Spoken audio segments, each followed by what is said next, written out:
ముందు కేసీఆర్ గురించి మాట్లాడదాం. ఈ ముఖ్యమంత్రి రేవంత్ రెడ్డి గారే కేసీఆర్ ఆనవాళ్ళు లేకుండా చేస్తా అన్నారు. కానీ బహుశా రోజుకి 10 సార్లు మేబీ కేసీఆర్ కూతురు కేటీఆర్ కవిత వీళ్ళు కూడా అంత తలుచుకోరేమో, ఈయన ముఖ్యమంత్రిగా అంత తలుచుకుంటున్నారు. ఆనవాళ్ళు లేకుండా చేస్తా అన్న వ్యక్తి పదే తలుచుకోవటం ఎందుకు? దట్ ఈ భాష ఏదైతే ఉందో కేసీఆర్ గురేసినా పర్లేదు, మొన్న అసెంబ్లీ సాక్షిగా బట్టలకు తీసుకొడతాను, ఇలాంటి భాష ఇలాంటి వ్యాఖ్యలు ముఖ్యమంత్రి స్థాయి చేయడం ఎంతవరకు కరెక్ట్ అంటారు?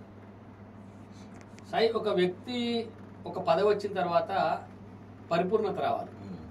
ఇప్పుడు భాషలో కానీ మీరు అన్నట్టు ప్రవర్తనలో కానీ అన్నిట్లలో ఒక మార్పు రావాలి.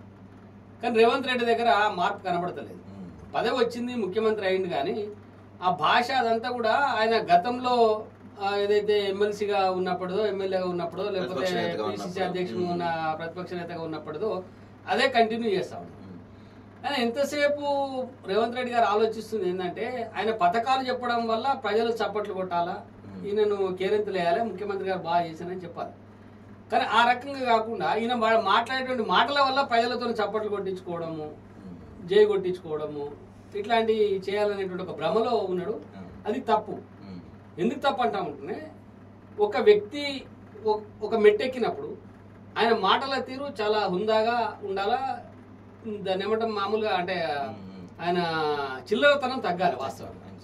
కానీ అది తగ్గట్లేదు, అది రోజు రోజుకు పెరుగుతా ఉంది.